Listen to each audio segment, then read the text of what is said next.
Hello নমস্কার সবাইকে। আজকে মা মেয়েতে সেজেগুজে চলে যাচ্ছি নৈহাটির বিখ্যাত কাঁঠালপাড়ার মেলাতে। আর আজকে দুপুর থেকেই ঝিপির ঝিপির বৃষ্টি ভালোই নেমেছে। এখন বৃষ্টিটা একদমই নেই, তাই ভাবলাম তাহলে ঘুরে আসি। দুপুরে তো ভাবছিলাম যে যেতে পারবো না, তারপরে একটু পরে দেখলাম বৃষ্টিটা কমে গেছিলো।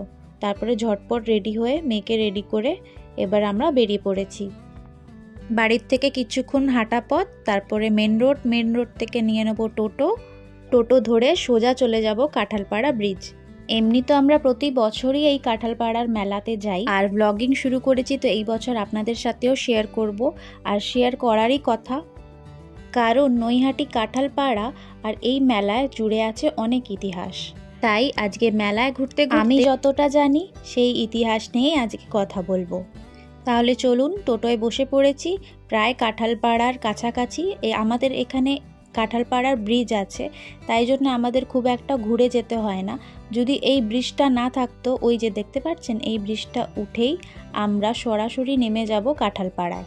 যদি এই ব্রিজটা না থাকতো তাহলে আমাদের অনেকটাই দূর পড়ে যেত, আর আমাদের এইটাই একদম ইজি পথ। তাই আমরা এখান থেকেই ব্রিজ থেকে উঠি আর নামলেই কাঁঠালপাড়া। তাহলে চলুন দেখি। আমরা তো সকলেই জানি যে নৈহাটি কাঁঠালপাড়া শ্রী বঙ্কিমচন্দ্র চট্টোপাধ্যায় জন্মভিটা। যাদবচন্দ্র চট্টোপাধ্যায় আর শ্রীমতী দুর্গাসুন্দরী দেবীর তৃতীয় পুত্র বঙ্কিমচন্দ্র চট্টোপাধ্যায়।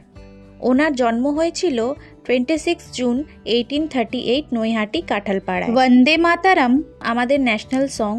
1882 সালে বঙ্কিমচন্দ্র চট্টোপাধ্যায় আনন্দ মঠ উপন্যাসে এটি প্রকাশ পায়। তারপর এটিকে গানের রূপে দান করেছিলেন স্বয়ং রবীন্দ্রনাথ ঠাকুর। তারপর থেকেই আমাদের দেশে রাষ্ট্রগান হল শ্রী বঙ্কিমচন্দ্র চট্টোপাধ্যায় লেখা বন্দে মাতরম। এই গানটিতে প্রথম কণ্ঠও দিয়েছিলেন শ্রী রবীন্দ্রনাথ ঠাকুর। আর আমরা অনেকক্ষণই মেলায় ঢুকে পড়েছি। একদম সোজা হেঁটে প্রথমেই এই দোকানটা ধাক্কা মারলো, আর দেখেন কি সুন্দর কালেকশন, এক একটা কানের যেন চোখে লাগছে। মেয়ে ওইখানে ছোট ছোট কানের বাজছে নিজের, আর এই সাইডে ক্লিপ ছিল, এই ক্লিপেও ও বলছে 2-4টে ক্লিপও নেবে। আর ক্ল্যাচারগুলোও দেখেন ওই পাশে, খুব সুন্দর সুন্দর ক্ল্যাচারগুলো। এগুলো অনলাইনে আমরা খুব দেখেছিলাম, দেখি 2-4টে নেব।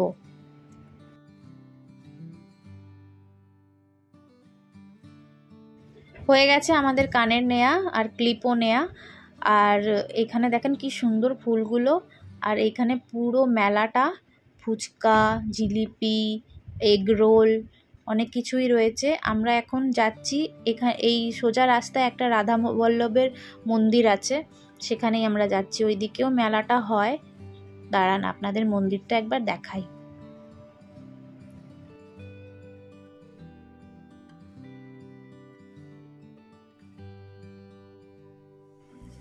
আর ওই যে লেখা আছে শ্রী শ্রী রাধা বল্লভ মন্দির, স্থাপিত হয় 1772 সালে।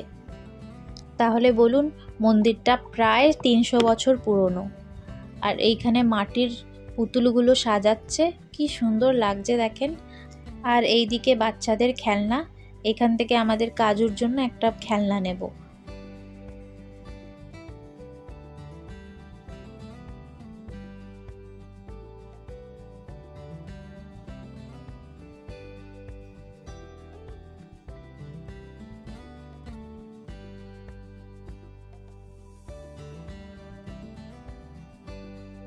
আর আমরা ওইখান থেকে বেরিয়ে এলাম মন্দিরের ওইখান থেকে। এবার যাব একটু উল্টো দিকে গোপালকে খুব সুন্দর করে সাজানো হয়, চলুন দেখি। এইখানে গোপালকে প্রতিদিন নতুন নতুন ভেষে সাজানো হয়। সেটা শুধু রথযাত্রার উপলক্ষে বা রোজ হয় সেটা তো আমি ঠিক মতো জানি না, কিন্তু এখানে দেখেন এক জায়গায় লেখা থাকবে যেই যেই সাজে গোপাল সাজবে সেই সেই সাজগুলো ওইখানে সাজানোর ওইখানে লেখা থাকে। আর ওইদিকে দেখেন রথটা রাখা রয়েছে। আর দাঁড়ান দেখি কি আজকে কি সেজেছে গোপাল।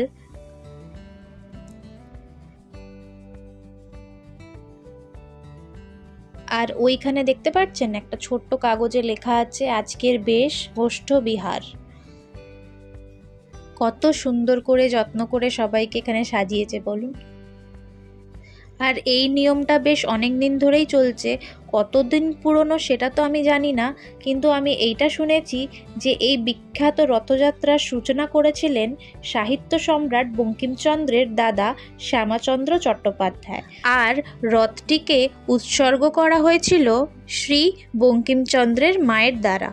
উনি নাকি সবার আগে রথটিকে স্পর্শ করতেন, তারপরেই রথটি বেরোতো, আর সেই থেকেই এই বিখ্যাত রথযাত্রা শুরু হয়। আর আমার যদি কোনো ভুল হয়ে থাকে কোনো কিছু বলাতে, বা আমার বাংলা ভাষা যদি একটু ভুল হয়ে থাকে, তাহলে অবশ্যই আমায় ক্ষমা করবেন। আসলে আমি তো এখানকার মেয়ে নয়, আমি যা জানি বা আমার বর যা আমাকে একটু বলেছে, আর আমি গুগলে অনেক কিছু এক্সপেরিমেন্ট করে আপনাদেরকে জানাচ্ছি, তাই ভুল ত্রুটি ক্ষমা করবেন। আসলে আমি ভেবেছিলাম যে মেলাও ঘুরবো, আর মেলায় যখন এত বড় আমরা যেখানে মেলায় যাচ্ছি সেই ব্যাপারটা নিয়ে, নৈহাটি ব্যাপারটা নিয়েও একটু বলবো, সেটাই আমি চেয়েছিলাম। তো আজকে তাই আমি কাঁঠালপাড়া মেলাতেও এলাম। আর আমরা যে কত ভালো জায়গায়, যেইখানে স্বয়ং সাহিত্য সম্রাট, আমাদের দেশের রাষ্ট্রগানের লেখক, তিনি এখানে জন্মেছিলেন, আর আমরা যেখানে ঘোরাঘুরি করছি হয়তো সেখানেই উনি আসা যাওয়া করতেন, বা ছোটবেলায় এই অলিগলিতেই খেলাধুলা করতেন। আমাদের সত্যি অনেক গর্ব যে আমরা এমন জায়গায় থাকি, আর এই গর্বটা নিয়েই যদি কথা না বলি তাহলে কি হয় বলেন। আর আজকের মতো সুযোগ হয়তো আর পেতাম না, তাও আমি চেষ্টা করব। আমি আমার বরকে বলেছি যে আমাকে একটু বঙ্কিম পাঠালয় বা বঙ্কিমচন্দ্রের বাড়িটা ঘোরাতে। যখন আমার বর আমায় নিয়ে আসবে, আমরা আসবো, তখন অবশ্যই আপনাদের পুরো ডিটেলসটা দেওয়ার চেষ্টা করব। আর আমাদের মেলা ঘোরা প্রায় শেষ, আর এখানে আমাদের অনেক জোর খিদে পেয়ে গেছিলো, তাই একটা জায়গায় বসে আমরা মোমো খেলাম। আর এই পাঁপড় ভাজাগুলো না খেলে মেলা ঘোরাটা সার্থক হবে না। চলুন তাহলে পাঁপড় খেতে খেতে এগোই।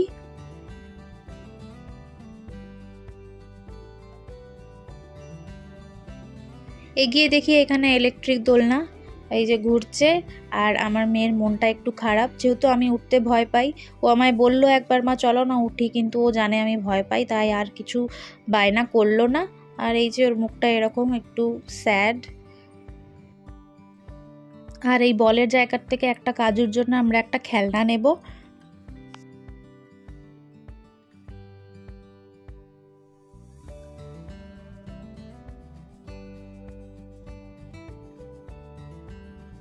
চলুন তাহলে, হয়ে গেল আমাদের মেলা ঘোরা, এবার বাড়ির দিকে এগোই।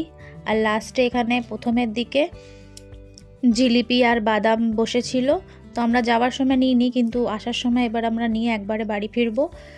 আমরা সবাই, আমি তো জিলিপি খেতে খুবই ভালোবাসি, আর আমার মেয়েও খুব ভালোবাসে। মেলা হলেই আমরা বেশি করে জিলিপি নিয়ে ফ্রিজে ভরে দিই, অনেক দিন ধরেই খাই জিলিপিগুলো। আর এখানে আমাদের বাদাম নেওয়া হয়ে গেল। চলুন তাহলে এবার বাড়ি ফিরি। আর আশা করছি আজকের ব্লগটা আপনাদের সবার খুব ভালো লাগবে। আর যদি ভালো লেগে থাকে অবশ্যই লাইক, কমেন্ট, সাবস্ক্রাইব করবেন। কমেন্টে অবশ্যই জানাবেন কেমন হচ্ছে না হচ্ছে, সেটা আমার জানার খুবই দরকার। আর আজকে আমরা মেলায় কি কি কিনলাম না কিনলাম পরের ব্লগে আপনাদের সাথে অবশ্যই শেয়ার করব। আজকের মতো এইটুকুনি, আবার দেখা হবে অবশ্যই পরের ব্লগে। সবাই ভালো থাকবেন, সুস্থ থাকবেন।